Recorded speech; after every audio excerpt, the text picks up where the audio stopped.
My name is Nikola, aka Socrates, and you're watching Singularity One-on-One.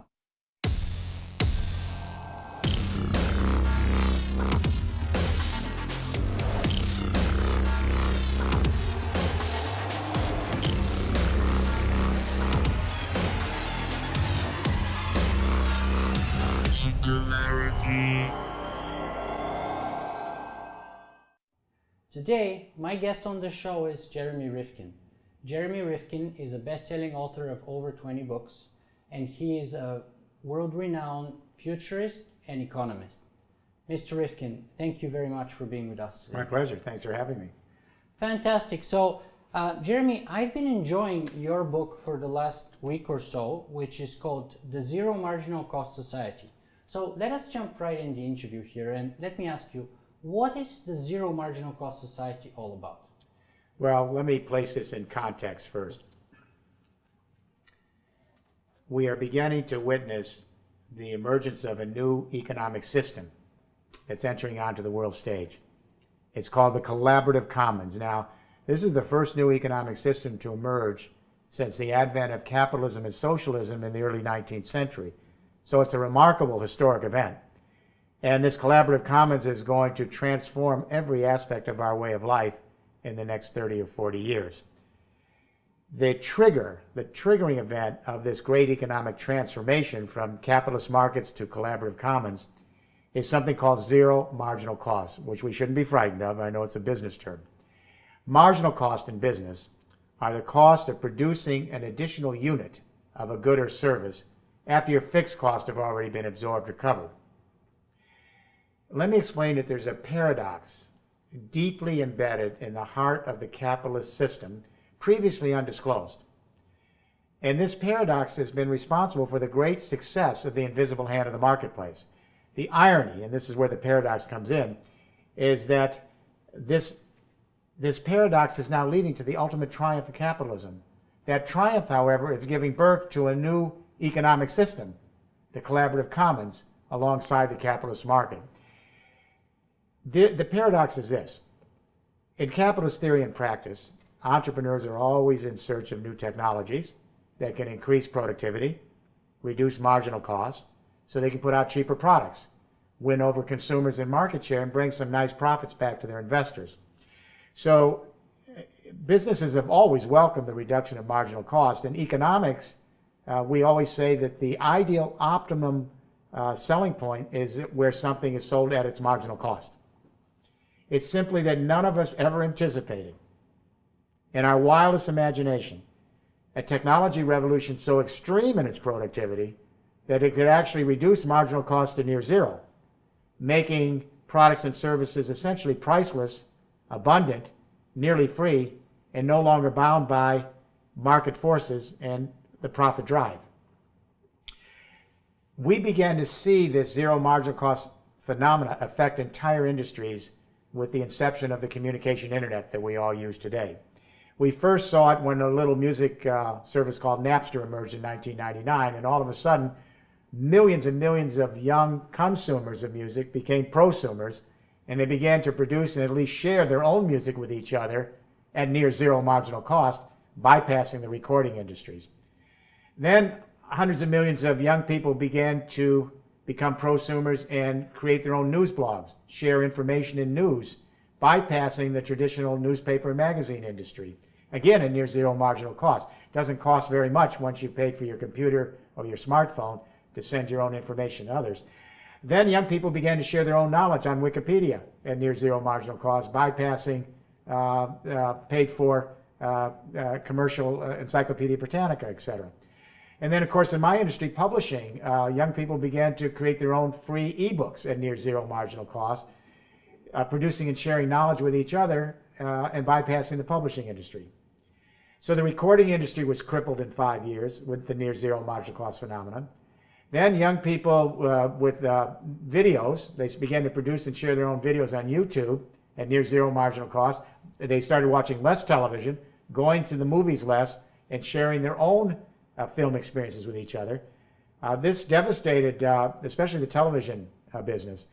And of course, newspapers and magazines went out of business, or they created blogs because they couldn't compete with near zero marginal cost without some very basic changes in their industry. And I don't have to tell you that book publishing has really suffered a rapid decline in revenues as a result of the zero marginal cost phenomenon. So in less than really 15 years, this zero marginal cost phenomena has dramatically impacted entire information industries. But until very recently, economists held out the belief that this zero marginal cost phenomena would only infect and affect information goods in the virtual world with the communication internet. And they believed that there was a firewall and that the zero marginal cost phenomena would not cross over from the virtual world of bits to the physical world of atoms and begin to affect physical goods and services the way they affected information goods. That firewall has now been breached. Yeah, we are actually able to dematerialize, that is to say, digitize material objects and then eventually rematerialize them, the reverse process. It's a reverse process, and what's making this possible is the morphing of the internet. The internet is now morphing into a super Internet of Things. Let me say that 40% of the human race right now is up on the internet. They're using cheap cell phones and desktop computers, and they're producing and sharing information at near zero marginal cost. We have democratized communication across the planet. And just recently, the Chinese announced a $25 smartphone, a computer. That means that the rest of the 60% of the human race, much of whom are making $2 a day, in 21 days, they can finance their own smartphone, and that's going to completely democratize the communications of the planet. All of this in less than 20 years. But what's happening now is this communication internet is morphing. Let me go back for a moment. All the great economic paradigm shifts in history occur when three technology revolutions converge and come together to create a general purpose technology platform. And that is new forms of communication converge with new forms of energy and new mechanisms for transport and logistics. Every economic arrangement, every society requires a form of communication to manage economic activity, a form of energy to power the society, and a transport and logistic mechanism to move economic activity between sellers and buyers. That's all based in your book, The Third Industrial Revolution, isn't it? It is, and expounded on actually in more detail in the new book, The Zero Marginal Cost Society. In the 19th century, first industrial revolution, we had a coming together of communication, energy, transport, and logistics. Steam power printing replaced manual printing, so we reduced the printing cost and the transactional cost. We could put out a lot of cheap printed material. And then we introduced the telegraph. So steam power printing and the telegraph became the communication medium. Coal, abundant cheap coal, became the new power source. And the locomotive on national rail systems became the transport mechanism to create national markets. That was the first industrial revolution, 19th century. And the Brits led that industrial revolution. In the 20th century, we had a second industrial revolution, a new coming together of communication, energy, transport, and logistics. Centralized electricity was the new communication breakthrough, and especially the telephone, and later radio and television. So this became the communication media to manage a cheap oil for our power. And the new transport and logistics system, of course, was the internal combustion engine and national road systems. And the Americans, the U.S., led this second industrial revolution in the 20th century. It's clear in the business community that the second industrial revolution has matured. Actually, it's on life support. Fossil fuel energies are more expensive. The centralized communication technologies are old. The technologies that we use to move economic activity, like internal combustion engines, have exhausted their S-curve, very little productivity left. So we're in a situation now at the end of a second industrial revolution of the 20th century with very expensive renewable energies and outmoded technologies. So we're seeing a slowing of GDP. We're seeing unemployment rise around the world and a greater maldistribution of income between the rich and the rest of the population. However, as this second industrial revolution is maturing, we are on the cusp now of a third industrial revolution for the 21st century. A new convergence, if you will, of communication, energy, transport, and logistics. So, the communication internet that we have now, it's morphing into a super internet of things by converging with a very fledgling energy internet and a nascent, automated, driverless transport and logistics internet to create a single super internet of things. It's a platform, what we call a general purpose technology platform. It's the framework for a third industrial revolution. So these three internets that are now emerging, communication, energy internet, transport and logistics, are sending sensors out across the economic value chain. We have 13 billion sensors now, and those sensors are connected, for example, to our food being produced in the agricultural fields, monitoring the soil, monitoring the growth of the food, sending data back to these three internets. We have sensors connected to warehouses, distribution centers, and smart roads, sending data back across the economic system on what's happening with our freight, our cargo, where is it en route to its destination. We have sensors connecting to factory production on the factory floors, monitoring in real time how much production is coming off the assembly lines. We have sensors now connecting vehicles, sending data back to us. Even the electricity grid with the energy internet, we're connecting sensors so we know what every appliance that's using electricity is doing at any given moment. So IBM says by 2020 we'll have about 50 billion sensors connecting everything, every contrivance, every appliance with the entire human environment, all feeding data into this communication internet and emerging energy internet and logistics internet. By 2030, 100 trillion sensors connecting everything with everyone, both the human environment and the natural environment.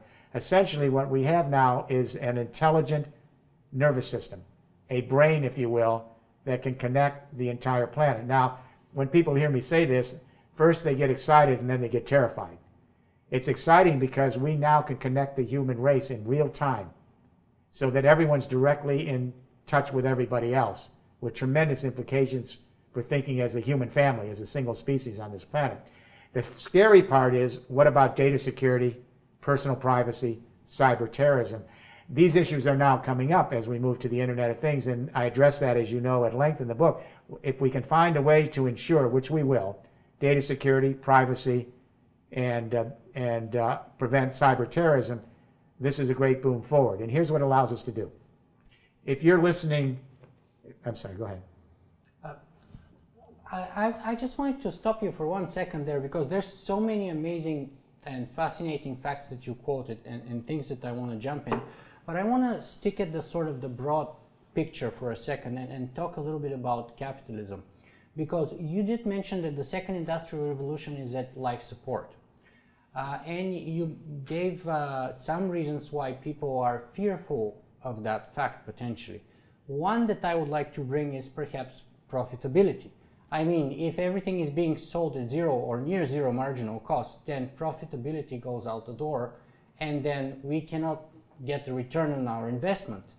And then that goes back exactly at the heart of capitalism, which is basically the accumulation and reinvestment of capital.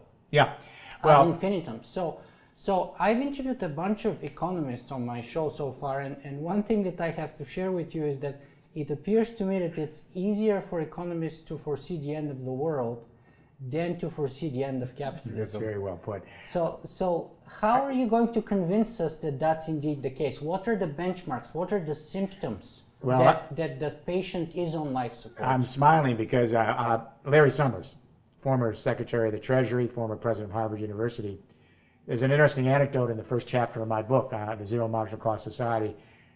When the dot-com bust happened in 2000, 2001, the Federal Reserve System of Kansas City, a very powerful part of the Federal Reserve System, they held a little meeting to discuss the future of the communication internet, because they realized this was a new business model, a new economic model, but they wanted to try to get a feel for what it meant for the future of the economy. So Larry Summers and Bradford DeLong, an economist at the University of California, gave the opening speech. And Larry Summers said, look, this new internet communication revolution is going to be as significant as the advent of electricity in the early 20th century. It's going to connect us in very new ways. It's going to change the way we think about economic life. He said the problem is this. We've always believed in economics that we need to reduce our marginal costs, put out cheaper products, win over market share, bring back profits to investors. And we've always believed in economic theory that the optimum economic state of existence is to sell at marginal cost.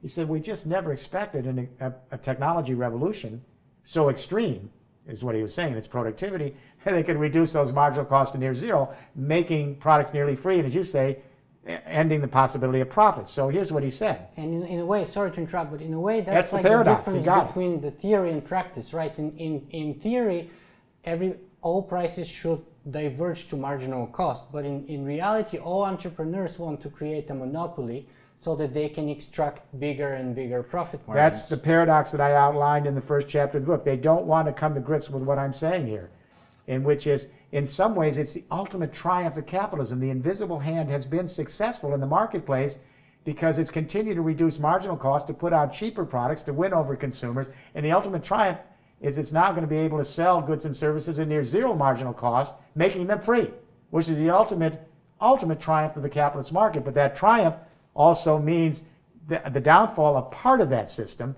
and the birth of a new system, the collaborative commons, as a successor. But let me say, the capitalist market isn't going to disappear.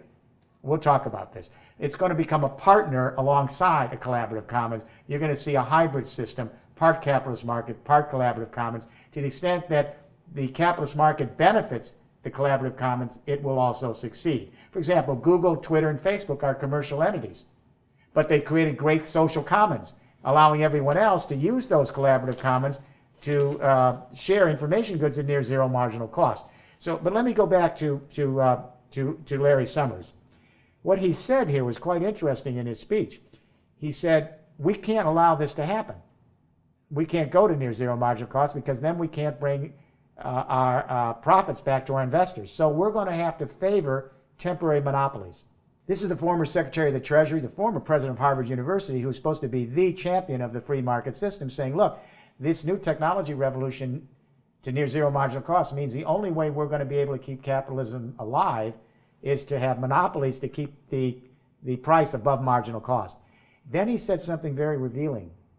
He said, we don't know what the replacement paradigm is going to be to this system. We know that the competitive market doesn't work when you get to near zero marginal cost. We don't know what the replacement paradigm will be. The fact that the former Secretary of Treasury and president of Harvard University is suggesting a replacement paradigm because the technologies now suggest a whole new way of organizing economic life, that is extraordinary. It never got picked up by the wider public because this was a small meeting held by economists and business leaders. So what we have here is this. That's fascinating, but give me a little... I'm going to give you some examples. Excellent, excellent. I know you're anxious personally. Let me give you an example of how this works. In the communication internet, we now have hundreds of millions, even billions of people who have at one time or another produced some kind of information good. It could be a YouTube video or a news blog or a photograph they shared with each other or something and shared it on a collaborative commons at near zero marginal cost. Like me, I'm actually a perfect example of that because I've created probably a couple hundred videos so far and I've shared them all for at free. near zero marginal. You have fixed costs, yeah, but your marginal costs are I near actually zero. have pretty substantial fixed costs on some Right. occasions, but the marginal cost is indeed near zero. Near zero. Yeah. Well, so what you have here is the way this infrastructure was developed is that you had both profit-making organizations creating these collaborative commons and non-profit organizations creating the collaborative commons. And so you have two models here. I'm going to give you an example. Airbnb is a profit-making organization. Couchsurfing is a non-profit organization. Both of them have very small fixed costs. They set up websites, and their marginal cost then of adding rental units or homeowners to their site who want to rent out or lease their homes or their bedrooms is near zero. So within a few years, Couchsurfing and Airbnb have just devastated the brick and mortar conventional hotel industry. One of them did it by being a profit-making organization, which is Airbnb. Airbnb, for them, bringing on a renter who's already paying their rent, and they're already paying the utilities, their fixed costs. So the marginal cost of someone who's a renter going up on Airbnb's site is near zero. And then since they're already paying their fixed costs, the marginal cost of leasing out their room or their couch to someone is very low, and they get a fee for it. Couchsurfing is a nonprofit model. that's created the same commons, where they have literally millions and millions and millions of people who are making available on their website their homes or their apartments for free and sharing it with each other on a vast collaborative commons. And the idea is I share mine, and then I believe you will share yours when I want to use your place when I'm traveling. It's been at least as successful in terms of its outreach as the commercial model. So this shift to an Internet of Things platform for a third industrial revolution is a very hybrid system, part profit-making institutions, part nonprofit. I'll give you another example. Google and Facebook and Twitter versus Wikipedia. Google, Facebook, and Twitter created vast collaborative commons so that hundreds of millions of people could, at near zero marginal cost, have access to the knowledge of the world with Google, or could have access to each other through Facebook, or could communicate in real time and gossip through Twitter. And these commercial entities have made money by advertising on the sites. But they provided a common so everyone else can then share all sorts of information goods for nearly free, which had a devastating impact on some of the brick and mortar industries like newspapers, magazines, book publishing, television, and the film industry. Now, Wikipedia, like Couchsurfing, was a nonprofit organization, and in which hundreds of millions of people at near zero marginal cost are putting bits of information and knowledge on this site, checking each other's accuracy. They created a massive encyclopedia of the human knowledge, all free at near zero marginal cost. And they have only small cost in maintaining their system in a nonprofit setting. So there's going to be situations where the capitalist market will find value in aggregating the networks, providing the services. I'm going to give you two concrete examples in the physical world. The Internet of Things now allows us to go over that firewall from the virtual world of information goods at near zero marginal cost to the physical worlds of energy and manufactured products at near zero marginal cost. That's why it's an Internet of Things. So where we're seeing this is in renewable energy and 3D printing. Let me explain it and then talk about how profit versus nonprofit. We now have millions and millions of small players, small businesses, medium-sized enterprises, producer cooperatives, consumer cooperatives, farm families, homeowners who are producing their own green electricity right now at near zero marginal cost. Literally millions and millions of early adopters, primarily in Europe. Let me ask you this though, because some people would say the examples you give are great and they are real, but they are not necessarily a sign that capitalism is going away, but rather that capitalism is successful in the sense that it's turning everyone who has a house, for example, in Germany, in an energy power plant, right? And therefore in an entrepreneur, and therefore in a small-time capitalist, perhaps. Well, there is some of that. There is something to that. Again, Airbnb does that. Couchsurfing is free. But let me use energy as a good example of what you're getting at here. Germany is a good example of what's happening. Germany is the most powerful capitalist country per capita in the world. Per capita. It's a powerhouse. 27% of its electricity is now generated by solar and wind. It's green electricity. They're heading to 35% green electricity by 2030. And in June of this year, at the beginning of June, on one day, 75% of all the energy powering the entire electricity grid of Germany was coming from solar and wind. So much power that they had negative prices because the energy is nearly zero marginal cost. That's in one day alone. And what's interesting about it is who's producing the new power. It's not the big power companies. It's millions of small players. It could be farm families, consumers, homeowners, and they're coming together in cooperatives, producer cooperatives, consumer cooperatives, and they're installing technology for solar and wind, and then they are producing the energy at near zero marginal cost. Now, what's interesting about it, the technology is still somewhat pricey. Solar panels on your roof, wind turbines on your property, geothermal heat pumps. But these technologies are on an exponential curve, not unlike the exponential curve in computing. You know, in the early days of computing, IBM early on in the 50s said we'll need 4 or 5 computers. Yes. They're too expensive. They're millions of dollars. They did not anticipate the Intel computer chip. And what we've learned in the last 30 years is computers have gotten cheaper because of an exponential curve where we double the knowledge and half the cost every 2 years. Moore's law. Yeah, Moore's law. Now we got computers that a smart cell phone putting out in China for $25. That's from millions of dollars to $25 with much more power than the computers even 30 years ago. What's happening in renewable energy is similar. In solar, it's called Swanson's law. Solar and wind have both been on a similar exponential curve to computer chips and computing in the last 20 years. A solar watt of electricity in 1970 cost $60 a watt to produce the electricity. Today, it's 66 cents a watt, and it's going down towards zero, just like computer chips. And wind is following an exponential curve too.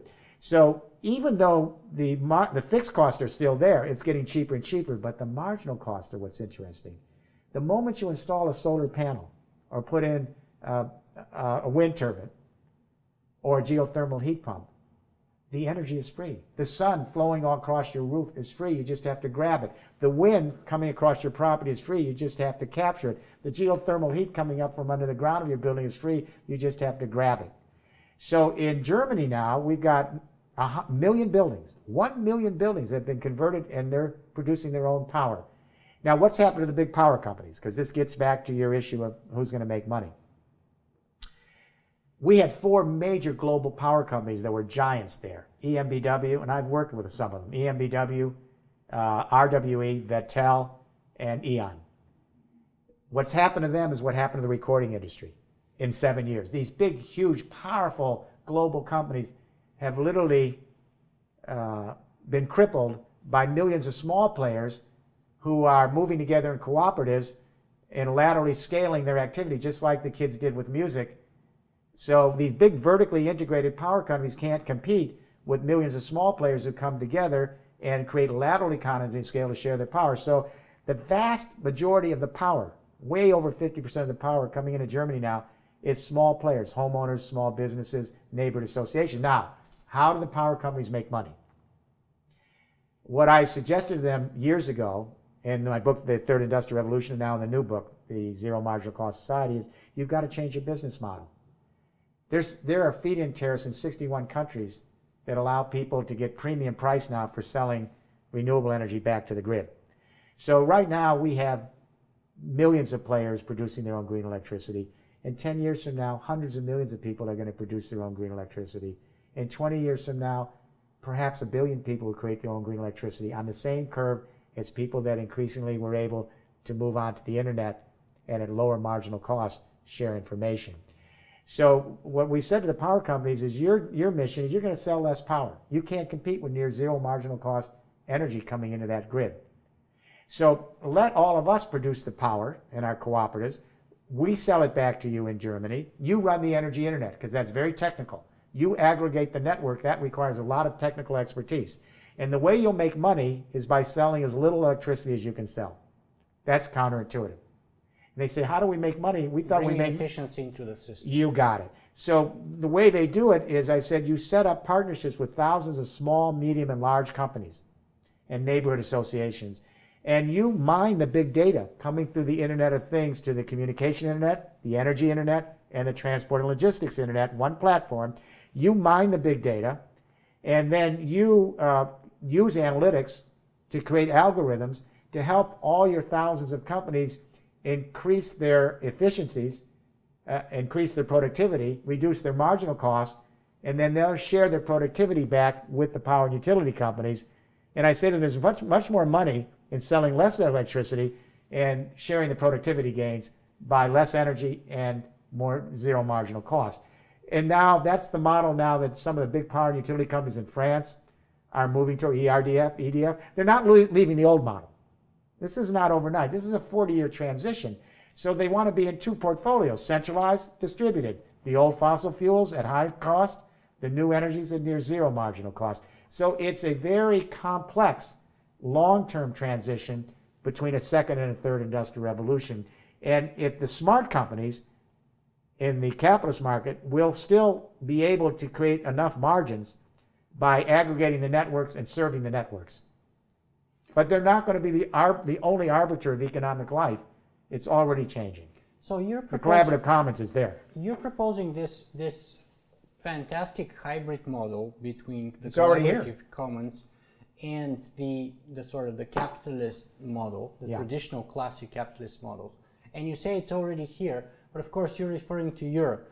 Right now we're here in Canada, and as a Canadian watching our Canadian government, it appears to me that we as a country or as a government are bent on riding the second industrial revolution for as long as we can and mine the heck out of the tar sands. And I see almost no incentives towards alternative sources of energy such as wind and solar in Canada. And correct me if I'm wrong, but maybe with some exceptions in California, in the United States the picture is not that much different. No, you hit the nail on the head.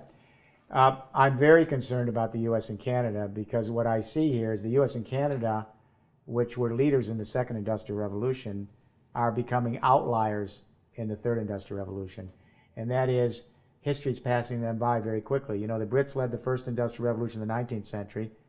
The Americans, the U.S., led the second industrial revolution, and with Canada in the 20th century. We're seeing the European Union and now China moving aggressively to lead a third industrial revolution by developing an Internet of Things platform, bringing communication internet together with an energy internet and transport and logistics internet. And it's kind of a devil's bargain because Canada has tar sands. And the only reason we have tar sands competitive is because oil is now so expensive that these more difficult to extract and more polluting energies are now commercially viable because of the price of oil's going up. I think they need a minimum of $70 or $80. It's between $66 and $80. If you get underneath $66 to $80, they're not even competitive. Yes. And remember, in 1973, oil was selling at $3 a barrel. 10 years ago, it was selling at $35 a barrel. Yeah. And so what's happened is the reason the global economy is stalled, it all depends on fossil fuels. And tar sands isn't even competitive until the oil price is over $80 a barrel. So it's not a sunrise energy regime. It's a sunset regime. And in the U.S., we have shale gas. And the irony of shale gas is it's a bubble because the investors came into shale gas and they all invested in the shale deposits at the same time. These shale deposits have one sweet spot. It's a little sweet spot in each big shale deposit, and you milk it out in 18 months. So everyone invested at once, so all the milk, all that gas is coming out over an 18-month period. And so within 4 or 5 years, we have cheap oil, gas now because everyone's milking those deposits. And all the studies by government show that by the late teens or 2020, the prices go back up. It's not a silver bullet. It's not a magic bullet. The problem is if the U.S. and Canada continue to stay in an old energy regime, they will not have the incentives to build out an Internet of Things platform which relies on distributed near zero marginal cost energy for your productivity and efficiency, and they won't be able to plug and play a whole new business model. And 10 years lost is a huge loss. If the U.S. and Canada stay in the 20th century for 10 years, they will be left aside, and you watch the European Union and China move. Let me give you a case in point. As you know, I was privileged to develop with the EU this third industrial revolution plan. It's our formal plan. Germany, I work with the chancellor and her government since she came in, they're there. What surprised me was China. My book, The Third Industrial Revolution, came out there 2 years ago. It became the best-selling book in China, and I had nothing to do with it. The new premier, Premier Li, when he came into office last November, he put out his official biography, and he said, look, I'm a fan of Mr. Rifkin. I read his book, The Third Industrial Revolution, and he's informed the government to move on this entire vision and platform for China. And then Wang Yang, who's now the vice premier, also endorsed the book.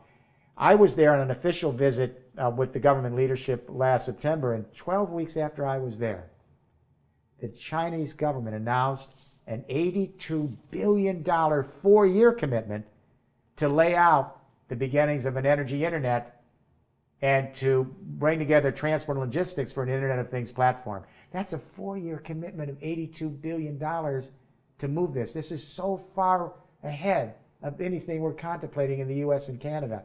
So I think your question's well put. I'm very worried about the U.S. and Canada. The only thing I can say, maybe there's a silver lining, once the U.S. and Canada gets this, the entrepreneurial tradition in the U.S. and Canada is very strong. You know, we're both a nation of immigrants. We're risk takers. We see a new story. We want to move on it. I'm hopeful that once we see what's happening in the European Union and China, we will join them, and we can move very quickly, but we've got to get by this dependency on these old fossil fuels like tar sands and shale gas in the 20th century, or we're going to be second-tier countries in 20 years. Mm-hmm. And good question. I'm glad you raised it, actually. Thank you. I wasn't sure a Canadian would raise that question. No, of course. At least from what I understand of being Canadian, because I became a Canadian by choice, is that we pride ourselves in having those discourses, those conversations, and there are no inconvenient or inappropriate topics, especially when it comes to the future of our country. So, and I believe it's very important. And I'm particularly concerned about the fact that the manufacturing and especially the research and development and science foundation for our country has been, at best, left on the back burner, if not worse. And because everything's been invested in resource development, not only oil and gas, but also forests and so on, I'm afraid that we would have what economists call, or maybe we're already experiencing, Dutch disease, which is to say that our currency has become so expensive that our local manufacturing and local R&D just cannot compete with respect to the cost of other places in the world. Well, yeah, it's very dangerous to become a one-resource economy. We've seen this over and over again, and most recently now in Russia and now in Canada, to some extent the United States. Basically, we become a one-trick pony, and once that trick is out of fashion, gone. Then the circus You're not in the driver's seat. The moment you become a one-resource economy, especially fossil fuels, which is maturing and sunsetting, it's a death knell. You mentioned manufacturing. This is a good second example. It's not just renewable energy. This Internet of Things is spawning a new manufacturing model. It's called 3D printing. 3D printing has nothing to do with the second industrial revolution. So if Silicon Valley tries to plug 3D printing into a second industrial revolution infrastructure based on expensive fossil fuels and centralized communication, they won't get the productivity out of it. The 3D printing, we now have hundreds of thousands of hobbyists and thousands of small companies and startup companies with 3D printers. And they're using, they go up on the internet and they get open source free software to print out products. And they're using recycled material for the filament for the products at near zero marginal cost. They're using recycled plastic, just garbage around the neighborhood. They're using recycled paper. They're using even gravel and sand is being melted down. So the material is near zero marginal cost. These aren't rare earths. And they're using a process of additive manufacturing where the software instructs this cheap recycled material to print out an entire physical product with movable parts and at near zero marginal cost after the fixed costs are paid. And then you're powering their 3D printers with their own renewable energy from their consumer cooperatives at near zero marginal cost. And within a few years, they're going to be able to drive those 3D printed products to market on an Internet of Things world with GPS guidance, driverless vehicles that are electric and fuel cell at near zero marginal cost, but you have to plug and play into an Internet of Things infrastructure to make this happen. That's the third industrial revolution. It's quite extraordinary. Now, in my country, President Obama wants every school to have a 3D printer in the next few years. I'm sure you're doing it in Canada, everywhere. But if you have a 3D printer and you're sitting in an old 20th century second industrial revolution communication, energy, and transport matrix, it doesn't do you any good. It doesn't spread. So let me ask you this, though. And that's, by the way, an audience question. Do you foresee that perhaps that third industrial revolution would come either from Europe, that is to say Germany, and or China? Absolutely. It's coming from Germany. It's coming from Denmark as well, but Germany is much more powerful. Germany is the most powerful economy in the world per capita. Watch Germany, watch China. Both have embraced the 5 pillars that I outlined for the third industrial revolution. Let me just give you an anecdote about Chancellor Merkel. When I first met with her, the first few weeks after government came into office, she said, "I like the third industrial revolution for Germany." I said, "Why?" She said, "You need to know a little history about Germany. We're a federation of regions. This third industrial revolution, 5 pillars, is designed as an architecture to be distributed, collaborative. It favors peer production, So it allows everyone to be engaged. It fits a country where our regions all have to share power, political power, also energy. I think Germany's already there. I've worked with that government since the chancellor's come in. And I'd have to say that imagine in a few years from now when all the energy is near zero marginal cost. I mean, this month, 75% of the energy in one day coming into that electricity grid was near zero marginal cost solar and wind energy.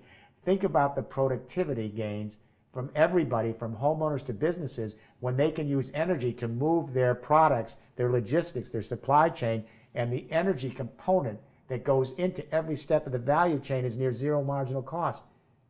That allows them that extreme productivity to create a new successful economic model, and the old centralized, vertically integrated technologies of the second industrial revolution, those countries that stay there, they're just not going to be on the map here. Let me ask you this, because we've been talking about the process of decentralization. I call it distributed. Or distributed. Because you have to share. It isn't you're off. I'm glad you raised this, just for a second. Let me give you a little more context, though, Sure. because I want you to address a specific issue, and that's the issue of Bitcoin. Uh-huh. In other words, the Bitcoin innovation consists of two parts. One is the part that everybody sees, which is the currency, but the more interesting part is the platform, is the decentralized trust network that Bitcoin provides. So let me ask you, how does Bitcoin figure in your picture that you're painting for us here, or does it? It does. I have a chapter in the Zero Marginal Cost Society in which I explore at length how this new system is going to change our notion of currencies. And just the architecture of the Internet of Things, it favors small and medium-sized enterprises, and it favors a distributed form of economy. Let me spend a moment on horizontal and lateral. Yeah, let me spend a little time on this. In the early chapters of the Zero Marginal Cost Society, I had to spend a lot of time on the first and second industrial revolution so that we could have an understanding of how they were organized. Thomas Piketty has been in the news. He just wrote a book, Capital in the 21st Century. I read the book. It's quite interesting. Economist. And this French economist pointed out that there's been a growing disparity of income between the 1% and the 99% in the history of the capitalist era. His data is interesting. I found it informative, but it's kind of a tautology to say the capitalists then control the capital. We've known it. He's given us the proof. He's shown us income data, real estate and wealth data to show that the revenue has flowed up. Some of it's flowed horizontally, most of it's flowed up. But what he never did in the 600 pages is to describe why it happened.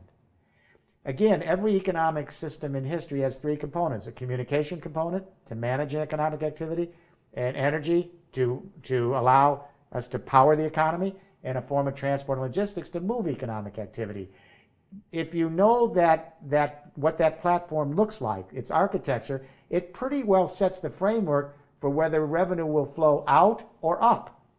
In the first and second industrial revolution, the reason capitalism has emerged, and he never explains this in his book, Thomas Piketty, is we went from the locomotive, allowed us to go from little regional markets to national markets and continental markets because of the speed and the reliability of delivering goods and services.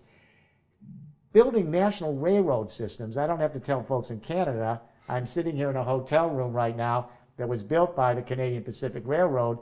These big railroads required huge amounts of capital that families couldn't put together anymore. That's what started modern capitalism, that you had to have shareholders and create lots of capital to allow railroads to create national rail systems.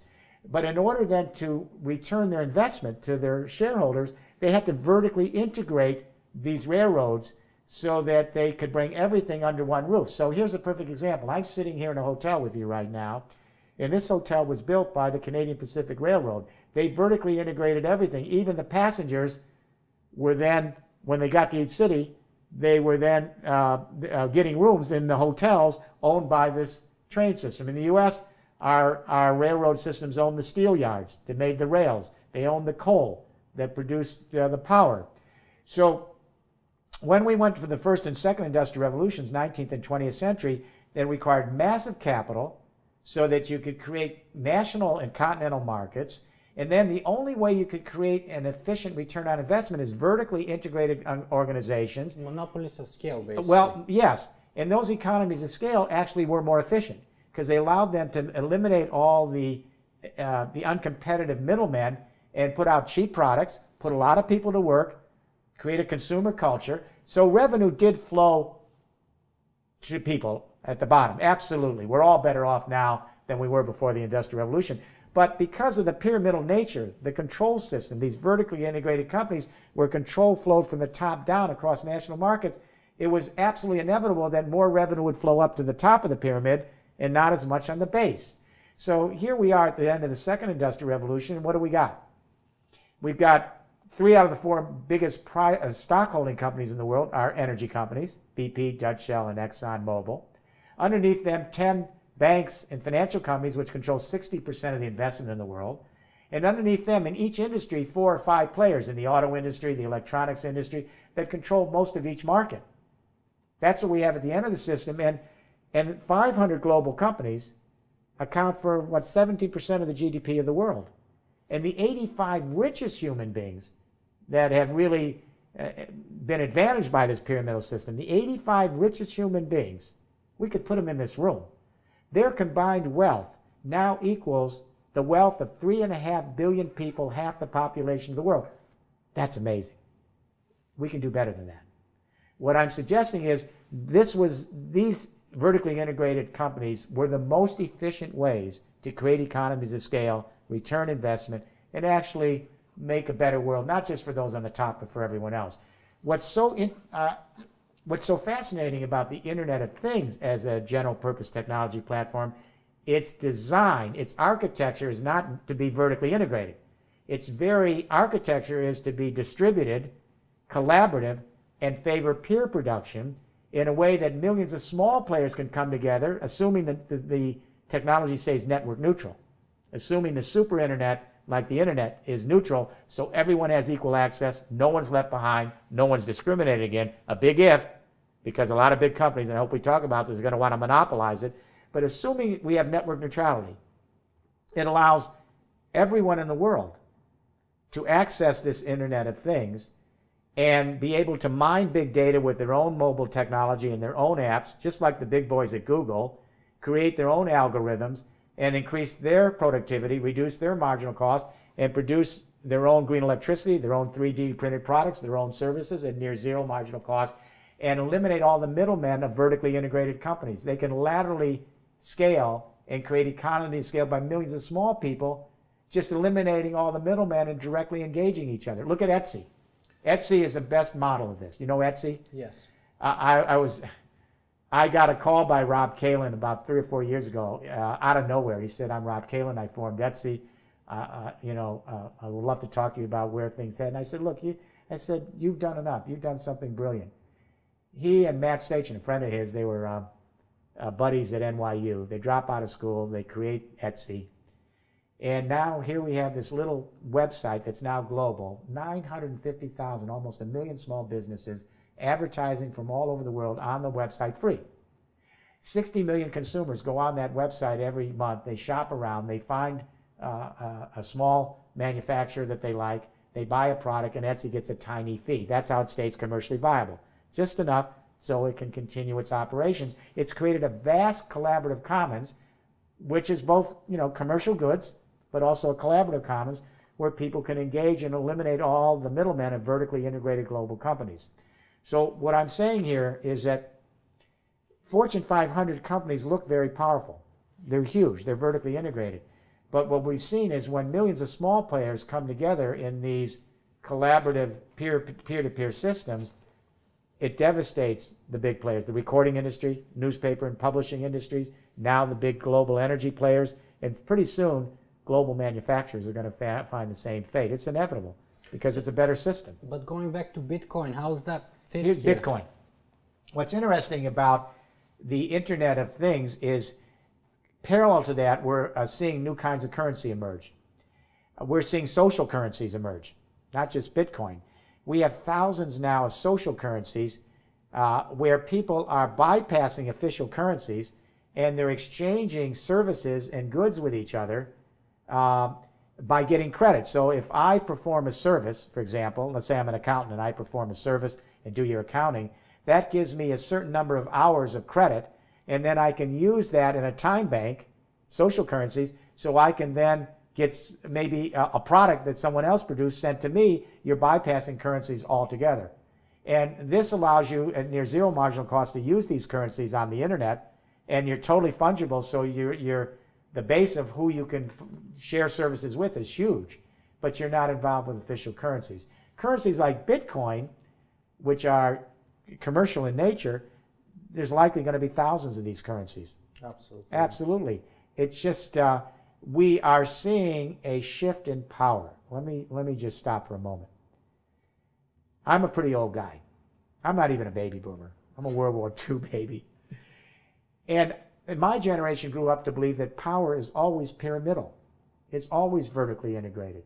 That's what power is. There's a top, down, and it goes down, and it's a pyramid. And so there's no other way to define power. So when someone my age hears about peer-to-peer lateral power, we think it's an oxymoron. How can you have peer-to-peer lateral power? Power is always top-down.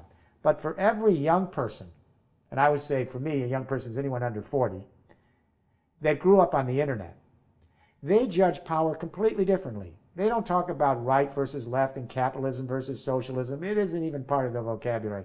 When a young person that grew up on the internet judges power at any level, they ask, is this institutional power that's being used, whether it's a government, a political party, a small business, a big business, or a school system, an NGO, is this power centralized, top-down, patriarchal, and closed, proprietary, or is this power this institution is using, is the power distributed, collaborative, peer-producing, and does it encourage lateral economies of scale, lateral power?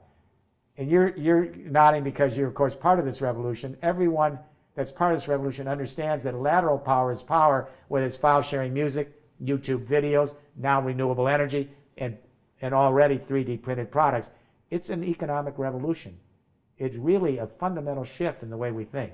It's going to take place over 40 years, 2 generations, and the capitalist market is not going to disappear, but it's going to have another player, sometimes flourishing in a cooperative way, sometimes competing. In a competitive way.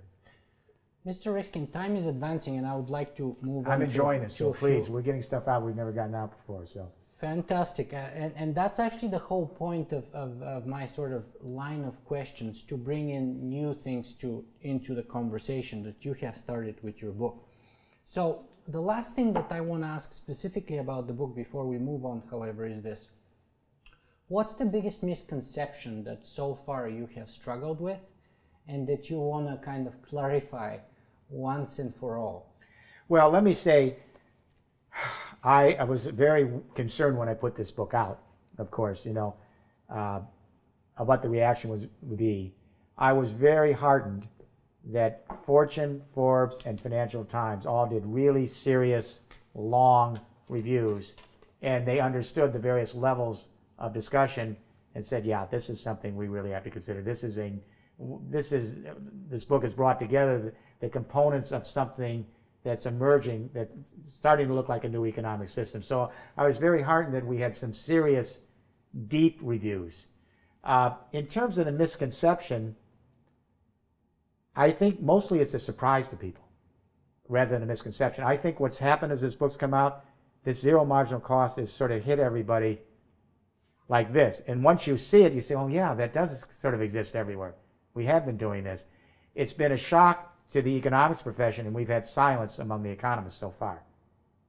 But in the business community, I chair a global consulting company called Third Industrial Revolution Consulting. We have logistics companies, transport, electronics companies, IT, some of the greatest architectural firms, and we are actually laying out the Internet of Things platform for a third industrial revolution in the real world in regions around the world. We're just doing northern industrial France right now, the Nord-Calais area. We're just about to enter into relationships in China. I participated in Kazakhstan. We just are beginning to lay out a $3.5 billion economic development zone there that'll be an Internet of Things, third industrial revolution, on and on and on. These global companies are beginning to realize that the old mission is one-off products that you sell in a market. The new mission is aggregating networks that can allow an Internet of Things to flourish and the collaborative commons to develop. To the extent that they can help lay out that infrastructure over 40 years, that Internet of Things platform, allow a third industrial revolution to develop and create the conditions for an extreme productivity and a more zero marginal cost society, everybody benefits and there'll be a return to them. This kind of reminds me to Seth Godin's book, I think it's called Tribes, where he... Tribes? Yeah. Where he explains about the need to, if you want to be successful at anything, you have to create a tribe. You have to create a community and become a leader. And so that's why I want to ask you, what's your biggest dream with this and all your other books? What's the perfect case scenario? Is it to, the way I understand it, to create a community and put impetus behind the plan of action that you're proposing and sort of start implementing it? Or is it something even bigger than that? I think that our species is in real trouble. I mean, really serious condition. It's hard to talk about because it either brings a smile or... My other question was, what's your biggest fear? And I'm afraid you're addressing well, that I one think right here's what I think. So let's put them all both together then. I've been a social activist for 45 years. And I must say that at this point in 2014, my concern is whether the human race has got a future on this planet. We're in really serious trouble. You know, it's not just that we have a global economic crisis. We've had two industrial revolutions in the 19th and 20th century. And we basically built these industrial revolutions on digging up the burial grounds of the Carboniferous age. This whole civilization is made out of carbon. So we grow our food and fertilizers and pesticides that are petrochemicals. Our construction materials are made out of fossil fuels. Most of our pharmaceutical products are fossil fuel based. Our synthetic fiber, our power, transport, heat, and light. So we've created a great short-lived civilization by digging up the burial grounds of the Carboniferous age. But now what's happened is, in building that civilization, the energy we use resulted in massive amounts of CO2 into the atmosphere and industrial-based methane and nitrous oxide, and now we're in real-time climate change. Because of the energies, the communication system, and the logistics and transport systems that we set up. While lots of people benefited in the 19th and 20th century, and we increased the quality of life for a good portion of the human race, now the future of the human race is in doubt. We're in real-time climate change, and this is what I'd like to say to everybody that's listening.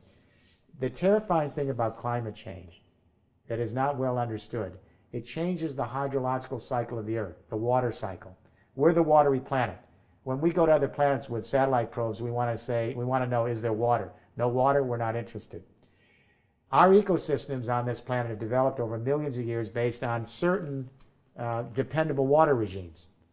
For every 1 degree that the temperature goes up on this planet from climate change, from CO2, methane, nitrous oxide release, for every 1 degree the temperature goes up, the atmosphere is absorbing 7% more precipitation from the ground. The heat sucks up that precipitation, so you get more concentrated precipitation and more violent water events. We're getting more extreme snows in the winter. We're getting more dramatic spring flooding all over the world. We're getting more prolonged summer droughts everywhere. We're getting more Category 3, 4, and 5 hurricanes, typhoons, tsunamis that's devastating agriculture and infrastructure in real time. And we're only in 2014, and the feedback loops are now escalating. So our scientists tell us that we are in the 6th extinction event of life on this planet right now. That's not challengeable. We can measure it. We've had 5 waves of mass extinction on Earth in 450 million years, 5 wipeouts. And every time we had a wipeout, the chemistry of the planet shifted. There was a turning point. The chemistry shifted, die out. On the average, 10 million years to recover the biodiversity losses every time. We're in the 6th extinction event. Our scientists tell us we could lose over 70% of all the forms of life on Earth by the end of this century. Many of these life forms have been here for millions of years. We are not grasping this. We're the youngest species. We're the babies here on planet. Anatomically modern humans have been here 175,000 years. And here's what my message is. there's no guarantee for our species. We are asleep. 99.5% of all the species of life that have ever been on this planet have come and gone. 99.5% have come and gone. I think that this next So 40... why should we be different? Well, that's what I'm saying. The only way we can be different is we're smart, we're intelligent, and we can manage our lives on this planet. We mismanage, now we can learn to manage them. The Internet of Things provides a technology platform to connect the human race so we begin to think as a single family. But now we have to shift consciousness. It's not just the technology. We have to shift our consciousness from geopolitics to biosphere consciousness if we have any hope of moving to this more sustainable world that I'm talking about. My fear is also my hope. I think that we're in a situation where we have to rethink what our role is as a species on this planet. That means we're going to have to start thinking as a human family. We're going to have to think as one species that's responsible not only for each other, but our fellow creatures in the planet we live in. What's interesting about the Internet of Things is it provides a nervous system so that everyone can be in touch with and directly engage with each other in both communication and their source of power and energy and their mobility and logistics. So we can begin to think as an extended human family. You know, it's amazing that the World Wide Web went online in 1990. And here we are in 2014, and we've got a billion plus people, a couple billion people, with just in 2 seconds they can go on Google and get the knowledge of the world they need and share with each other near zero marginal cost. We've got 650 million people on Twitter gossiping with each other every day. We've got over 1 billion plus people on Facebook, 1 out of every 6 human beings, in the largest human family album in history. So this is all good news. But what I would say is this: the technology is not enough. It is not enough to have an Internet of Things platform for a third industrial revolution to connect the human race. If we don't change human thinking, the human narrative, human consciousness, so that it's compatible with the technological ability that we now have, we're going to be lost. In other words, if all this technology ends up being monopolized by a few players, it isn't open and neutral, it doesn't help us become more sophisticated in how we handle our lives with each other, then it's for naught. We need to move to biosphere consciousness, and that's what this new third industrial revolution technology allows. The biosphere is a scientific term. It's actually the sheath that extends from the stratosphere to the ocean depths, where all living beings and all chemical processes interact in a very complex choreography to maintain life on the planet. My hope is, and this is where I'm somewhat hopeful, I'm not a techno-optimist, I'm not a utopian. I believe that we're not a perfect creature, and we try to struggle and empathize with each other and root for each other to try and flourish on this planet as best we can. But my hope is I'm seeing 14, 15-year-old kids come home from school with biosphere consciousness. They're saying to their parents, why are you using so much water when we shower? It wastes the water. Or why is the TV on? We're not using that TV. The electricity is being wasted. And here's the one I particularly like. Or why are we not car sharing? Why do we have 2 cars and they're just sitting there? The one I particularly like is 14-year-old kids, 15-year-old kids coming home from school and they're saying, why is the hamburger on my plate? They're connecting the dots. They realize, they're saying, did this hamburger come from a rainforest?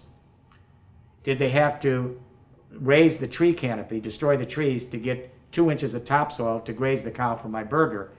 And the kids realize that when the tree canopy is raised to graze the cow, there's rare species of animals and plants that only live in that tree canopy. They become extinct. And then the kids know enough to know that the trees absorb CO2. So if the trees are destroyed in the rainforest for the soil to graze the cow for their burger, there's no longer trees absorbing CO2. That means the temperature of the planet's going up, and some farmer is facing floods and droughts, and she can't feed her family because of climate change, because of the hamburger. So what these kids are learning, and this is a big shift in narrative, in consciousness, they're actually learning that in a biosphere, everything is interconnected to everything else, that everything we do all day long, whatever we do, intimately impacts the well-being of another family, another creature, or part of the ecosystems of the earth. So our individual well-being is only secured to the extent that all the well-being of the planet we live in is secured. It's our indivisible community. The Internet of Things platform, the third industrial revolution, allows us to connect the human race and our natural world so that we can engage it directly. But unless we have a shift to biosphere consciousness and take responsibility for our species and our fellow creatures on this planet, the technology will be for naught. Last point on this. What this third industrial revolution allows us to do, this Internet of Things and this zero marginal cost society, is move to extreme sustainability and a circular economy. Zero marginal cost is extreme productivity. Extreme productivity means that you can use the minimum input of labor, energy, capital, and resources and optimize your output. So a near zero marginal cost world is the ultimate metric for sustainability. To the extent that we can minimize the input of labor, energy, resources, etc., and still optimize the output at near zero marginal cost, that's extreme sustainability. Then, if everything we produce at near zero marginal cost is shared on a collaborative commons over and over and over, our homes, our cars, the clothes that we use are shared with others, our tools and toys. So everything we do produce, our 3D printed products, is shared over and over and over, so it never goes to the landfill. Across this Internet of Things platform, we create a circular economy, a environmentally efficient economy, a sustainable economy. In the process, we democratize economic life. Everybody becomes empowered, but their empowerment relies on being embedded with everyone else in these global networks where we benefit each other, we benefit our species, we benefit our fellow creatures, we benefit the planet we live in. So I think that's the agenda. I'm guardedly hopeful. I'm not naive. I think this is a challenge. If I were betting, I'd say this is an uphill battle. But on the other hand, what's our alternative? To stay in the 20th century in old energies, old technologies, and a system that's dysfunctional, in which a handful on the top benefit, the rest suffer, and now a species facing climate change? That's not a viable alternative. So I think we need a commitment now to be on page, the human race, and get on with the task of trying to save the planet, restore the health of the ecosystems, create a more ecologically just world that we can all live in. That's the legacy we should leave for our children, our grandchildren, and all the creatures not yet here. Let them enjoy this planet. Let them flourish on this planet. Our responsibility now is to heal that planet. And that's why I do what I do. So, yeah, you kind of preempted my question. Because I was going to ask you, how do you see yourself and the work that you do within that whole process? In other words, if you were to explain to us or share with us, if I may dare ask so, the mission, your mission. I think, I didn't plan any of this. I have to tell you that I would never have imagined in high school or college that I would be doing what I'm doing today. It happened. I became a social activist in the 1960s. I was involved in civil rights. I was involved in anti-Vietnam War efforts. One thing led to another. I didn't really have a career. I was really a social activist. And what I realized early on is that my activism would not be effective in addressing the questions of justice and environmental integrity unless I could actually think out the issues myself. That's why I started writing books, Theory and Practice. I realized I had to spend reflective time trying to understand myself, what was going on in this world. Why is this world not more just, more sustainable, and more livable? And so the books across these last 40 years have been an attempt to try to spend some reflective time in trying to think it out for myself. And then each of the books is designed to go to practice and then say, how can we implement some of these ideas in the real world and try to make a situation where we can transform the world we live in. It's a very tough challenge. It's been very rewarding. I can't say that it hasn't been frustrating. It has as well. And there are millions of other people who do the same thing. There are millions of people on this planet. They are social activists, or they have jobs and they're spending time when they're not working in volunteering activity, and a whole range of... Let me throw in an audience question here, speaking of others doing the same thing. William Balk asks, has Mr. Rifkin heard the concept of resource-based economy? And if so, what does he think about the idea as an alternative to capitalism? I've never really liked the word resource, because the moment we reduce everything on this planet to a resource, it has a utilitarian value. and it becomes simply material for our use so that we can find some gain.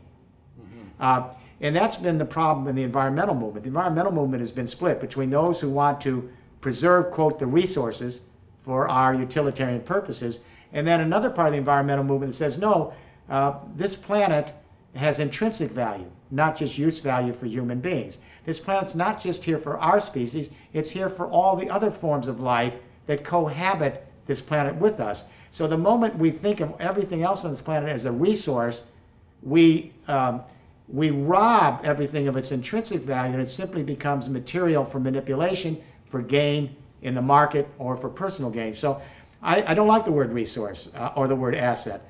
What we have to do is think about our relationship to the intrinsic value of nature. We're part of it. We're not separate from it. Our well-being depends on our honoring and respecting the intrinsic value of all the other forms of life on this planet and the environment that allows us to nurture life. And going beyond the semantical difference, though, are you familiar with the ideas of Jacques Fresco and perhaps the Zeitgeist movement? Well, tell me. Well, you put me very well on the spot here, but basically the idea is that, if I may say so, and that's oversimplifying it, is to replace capitalism with the resource-based economy, to remove the monetary system altogether, to remove the need of money. And it's very hard to oversimplify it in the very little I understand time what that you're we saying. have, but basically replace it with a smart, intelligent, self-sustaining, centralized, computerized system. Centralized? Yeah, centralized in the sense that there's a smart computer in the sense of in charge of, similar to the Internet of Things, which gets all the necessary data and directs the logistics as you've described. Well, see, now, I would be very opposed to a centralized computer brain managing the system. What's so great about the Internet, and Berners-Lee is to be credited with the World Wide Web, he said, let's build out an architecture that's designed to be stupid at the center. Yeah. So that on the margins, everybody can use their own creativity and intelligence, directly engage each other, economies of scale, lateral networks, and be creative and come together and collaborate in new ways and to share their creativity, their talents, and their life. Had he tried to create a web that was centralized, we would never have had the collaborative commons that's emerged. What we're realizing is the planet is as a system, but it's not centralized. This planet is not centralized. Yeah. This planet operates because all of the life forces that have evolved, along with the chemistry of the planet, all have a role to play, and their synergisms and their symbiotic relationships together maintain the whole community. It's a community of life in a biosphere environment. So to the extent that the Internet of Things stays neutral, so that everybody can become involved and engaged as a family, one species, it will succeed. To the extent that global companies try to monopolize the pipes and control the actual infrastructure, it will fail. And so I am concerned about monopolies. You know, I spent a lot of time in the book saying that, now network neutrality is responsible for creating the collaborative commons. So that no one's discriminated, no one's left behind, everyone's treated equally. Now, the Internet of Things is emerging, which moves to the entire economy, and lo and behold, the telecom companies, the cable companies, the power and utility companies say, well, we own the pipes. We want to be able to discriminate, yes, charge different prices, maybe own some of the property, use it for our purposes. So they're already trying to undermine network neutrality. And early this year, there was a bad omen. The U.S. Supreme Court, by 5-4, and you can imagine the justices, how they lined up, they overrode network neutrality, which is a central protocol of the Federal Communication Systems oversight of the Internet. That is a very dangerous precedent. On the other hand, in Europe, at the EU, there are attempts to keep that system open and neutral. It's not just the telecom and cable companies and utility companies. I love Google. I use it every day. Facebook, Twitter, Amazon, we all use them. And to their credit, these are commercial operations that have created great collaborative commons that allow the rest of us to share information goods at near zero marginal cost and democratize communication. But if the price to be paid is that these companies then take the data we're using without our permission and create global monopolies, then we've lost not just the spirit, but the actual architecture of the internet, which has actually made it successful. So I think that we're reaching a point, Google, 60 billion queries a day, is it? I think 6 billion. I'm sorry, 6 billion. Yeah. Google gets 6 billion queries a day. I love Google. I use it all the time. But they now control 2/3 of the research engine market in the US and over 90% of the research engine market in Europe. And they're making $50 billion. They're starting to look like a global social utility monopoly. Facebook now, 1 out of every 6 persons on the planet is using Facebook. The good news, it's creating a human family that we can all interconnect. On the other hand, the data that's going into that system is used by Facebook for its own commercial ends, and it's starting to look like a global monopoly. Same with Twitter. Amazon, I use Amazon. But now, Amazon, 1 out of every 3 searches for new products starts on Amazon. They have a huge potential to globalize commercial traffic. Same with eBay. So as we go on, we're beginning to see a handful of players that have been very responsible for creating these great collaborative commons that allow us to engage in near zero marginal cost in sharing information, but there may be a price to be paid if they become monopolies and can control all that information and begin to end network neutrality. So we don't want to throw out all the good work, but we want to work with these commercial systems that have created the collaborative commons. There needs to be some form of regulation. They need to be treated as some form of global utilities because they provide a service for everybody so that we all win here. And we have to also make sure that the Internet of Things is open to the social commons, the non-for-profit community, because that's the growing community on the collaborative commons. Much of the economic activity on this planet is now taking place in the civil society. It's free. Mm-hmm. It's people producing and sharing things for each other. That's called the nonprofit sector, the social commons, the civil society. So these great collaborative commons are bringing the civil society, the not-for-profit sector, out of the shadows. They're now becoming a potential dominant economic paradigm, and the capitalist market is becoming a partner. I like the idea of more of a mixed system here, so it can balance each other out. So these are very heady questions that have to be addressed. The zero marginal cost society is a first effort on my part to sort of throw out some ideas and a framework of where we're going, and then invite a global conversation like you and I are having now.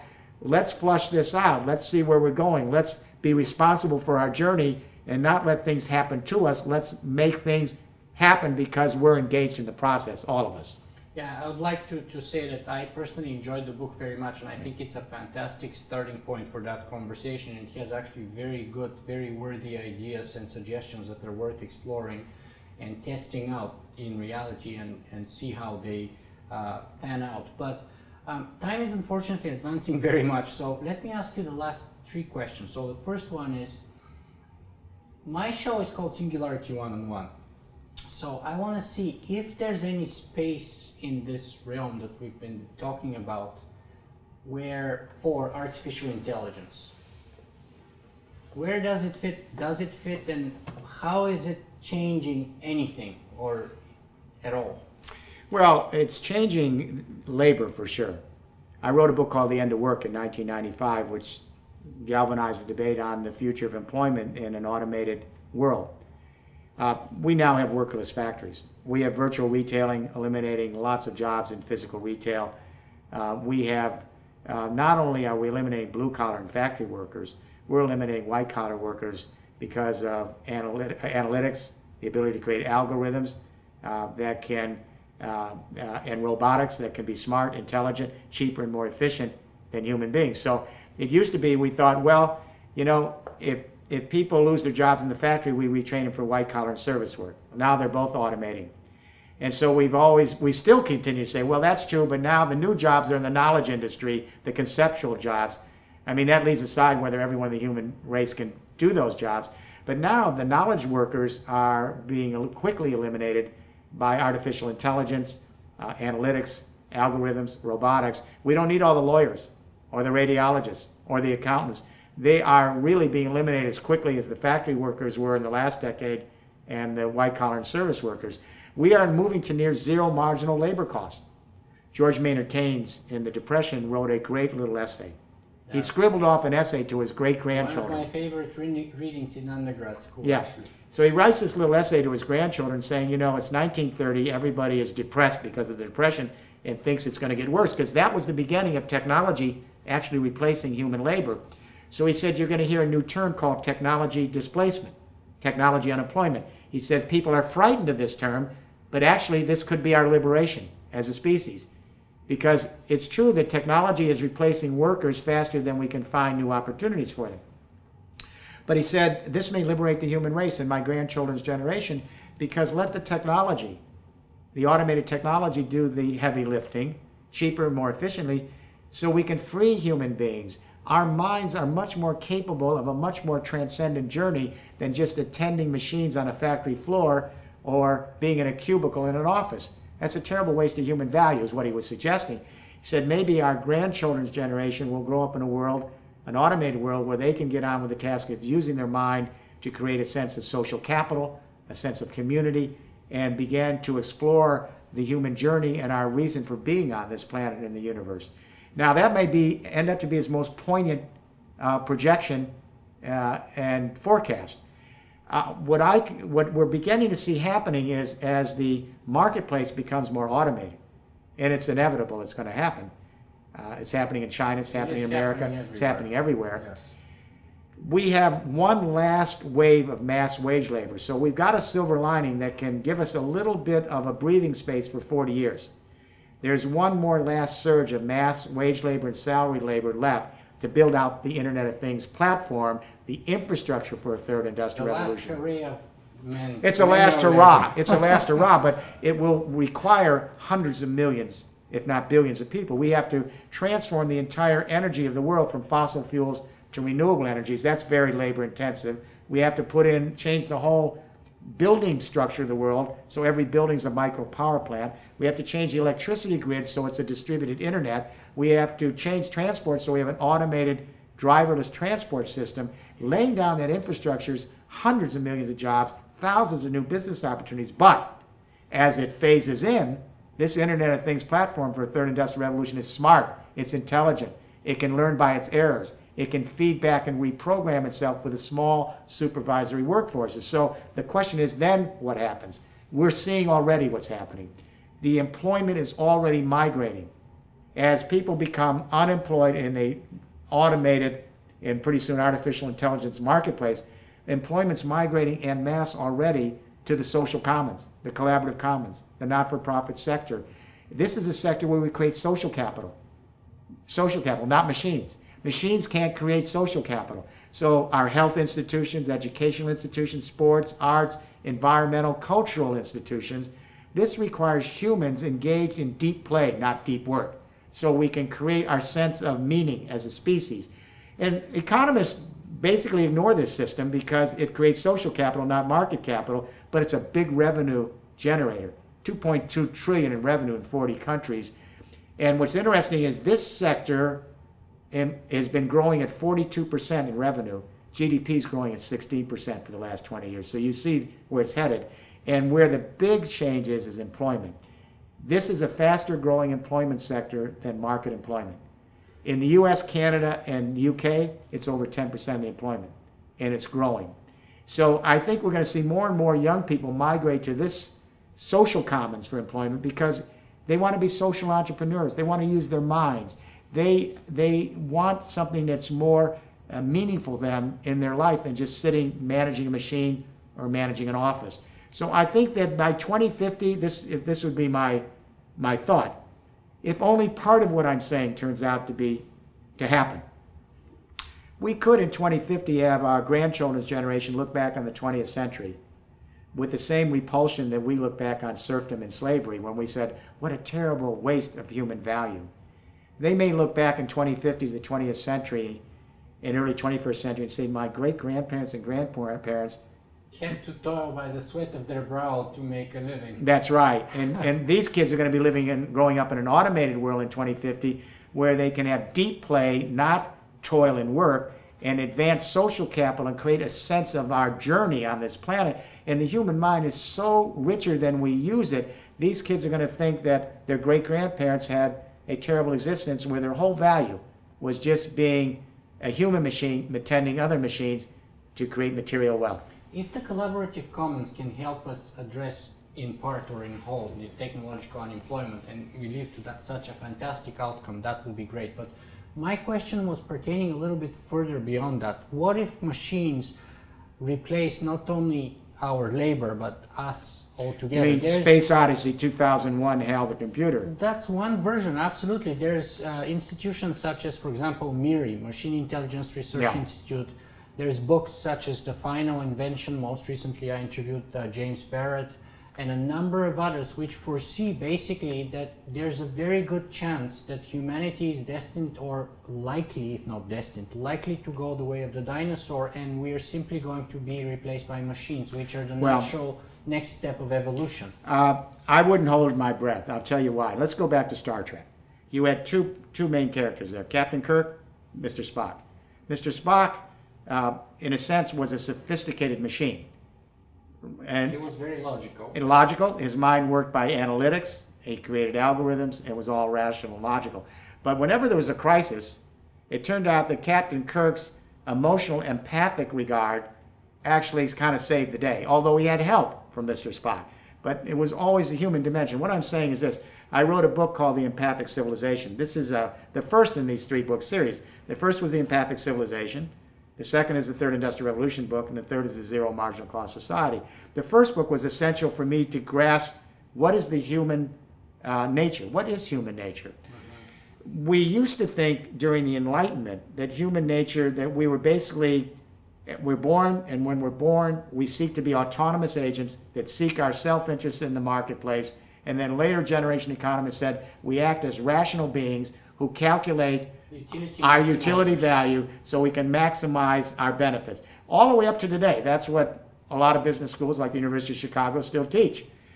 What we're learning at the cutting edge of evolutionary biology and cognitive science, and cognitive neuroscience, is that human beings actually are born, and in their neural circuitry, we're the most social creature on the earth. We have the biggest neocortex. The worst thing you can do is ostracize a person. We don't seek autonomy. That would be death. That would be ostracization. We seek engagement, companionship, and why? We're learning that human beings, and I suspect all other mammals that nurse their young, our neural circuitry is actually designed to express empathic distress. We have located mirror neurons that allow us to empathize with another as if they were ourselves. For example, if a spider goes up your arm and I'm watching it, I'll get a creepy feeling inside my neural circuitry. It isn't up here. And that's because my circuitry is responding in the same way as if it were me. Or if you puncture yourself and bleed, I'll wince. Crocodiles don't do that. There's some other mammals that we think do. But we are actually designing our neural circuitry for empathic distress, and the whole evolution of the human race is the extension of that empathic distress to wider, more fictional families. Forager-gatherers, way back at the beginning of our history as human beings, our empathic distress only extended to blood ties. We empathize, we experience the other as if they were ourselves, if they were in our immediate family. When we went to the great hydraulic civilizations, where more people came together in bigger units, we created theological consciousness. We went from mythological to theological thinking, and people started to affiliate in bigger families called religious identity. So in first century Rome, all early Christians who converted kissed each other and called each other brother and sister, which was bizarre. But these larger civilizations required that we stretch our empathic regard from blood ties to religious ties. You go all the way to the 19th century, the nation state. First Industrial Revolution, we extended our empathic regard to our fellow countrymen. So all French people think they're French now and empathize as French people. All Germans empathize with Germans. So today, we're on another cusp where we can begin to extend that empathic sensibility to the human race as our family, our fellow creatures as our family, the planet's biosphere as our community, if we get there. But the idea is, what if artificial intelligence doesn't grant us such empathy? But that's why I'm getting this point. I don't think there'll never be a place where artificial intelligence can pass the Turing test. This is something I've always wanted to talk about. You know the Turing test? Absolutely, yes. And I've always marveled that all of these masters of the universe in the scientific community talk about the Turing test, and they can't do it. Machines cannot empathize. And here's why. Empathy is a very unique quality, and you have to be alive to experience it. Because if I empathize with you, what I'm doing is I'm experiencing your joy, your pleasure, your fears, your dangers, as if I were experiencing it myself.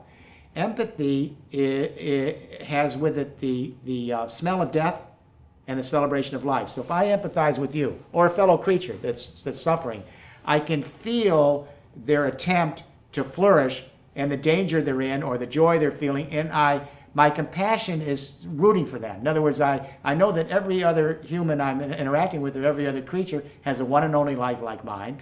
Every moment is precarious. Nothing can be relived.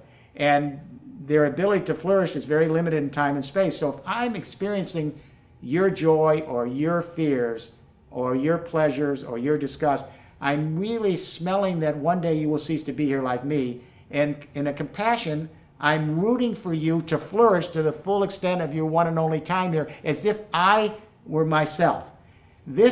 So an empathic world is never utopia.